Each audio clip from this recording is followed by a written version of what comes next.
RDC. Les tirs ont repris ce mardi matin à Goma. Point complet à 8 h, heure locale. Des tirs à l'arme lourde ont été entendus ce mardi matin entre 6 h et 7 h à Goma, selon des sources locales contactées par Actualite.cd. Bien que la situation se soit légèrement calmée depuis, la tension demeure palpable dans la ville. Dans la partie ouest de Goma, certains habitants commencent à sortir timidement de leur maison. À Mugunga, par exemple, quelques civils ont été aperçus se déplaçant à moto, mais des corps sans vie ont également été signalés dans ces zones, selon des sources locales. Au moins 17 personnes ont été tuées et 367 blessées dans les récents combats, d'après des bilans établis par plusieurs hôpitaux consultés par l'AFP. Il est difficile de faire le bilan exact, mais les dégâts humains pourraient être considérables, a déclaré Virginie Napolitano, coordinatrice de Médecins sans frontières, MSF, à Goma.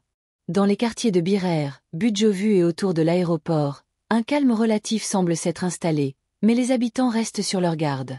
Soutien des Wazalando et position des FARDC. Des soldats des forces armées de la République démocratique du Congo, FARDC, continuent de tenir certaines positions stratégiques dans la ville. Ces forces bénéficient du soutien des Wazalando, des groupes d'autodéfense locaux mobilisés pour défendre l'intégrité territoriale de la RDC face au M23, soutenus par l'armée rwandaise. Lundi soir, Vital Kamerhe, président de l'Assemblée nationale, a confirmé que les FARDC et les Wazalando contrôlaient encore certaines positions dans Goma.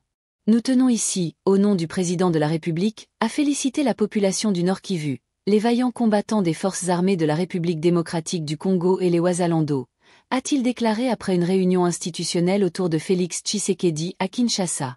Appel d'Amnesty International.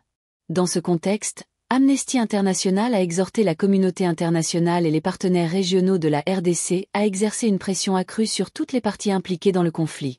L'organisation a appelé à garantir la protection des civils, y compris les défenseurs des droits humains et les journalistes, et à respecter le droit international humanitaire. Amnesty a également insisté sur la nécessité d'ouvrir des corridors humanitaires pour évacuer les blessés et acheminer une aide d'urgence aux populations vulnérables.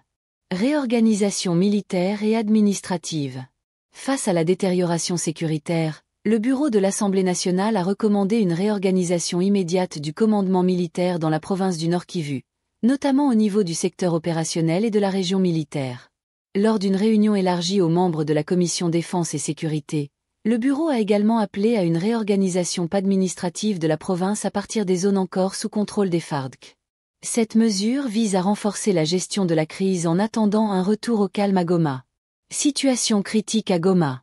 Par ailleurs, la ville de Goma continue de faire face à une grave détérioration des conditions de vie. Les infrastructures critiques, notamment l'électricité, l'eau et Internet, sont toujours hors service. L'antenne provinciale de la radio et télévision nationale congolaise, RTNC, reste inaccessible, le mont Goma d'où le signal émet étant désormais sous contrôle du M23. Alors que les combats se poursuivent, le président Félix Tshisekedi est attendu pour une adresse à la nation dans les prochains jours, selon ses services. Les détails concernant cette déclaration n'ont pas encore été communiqués. Politico.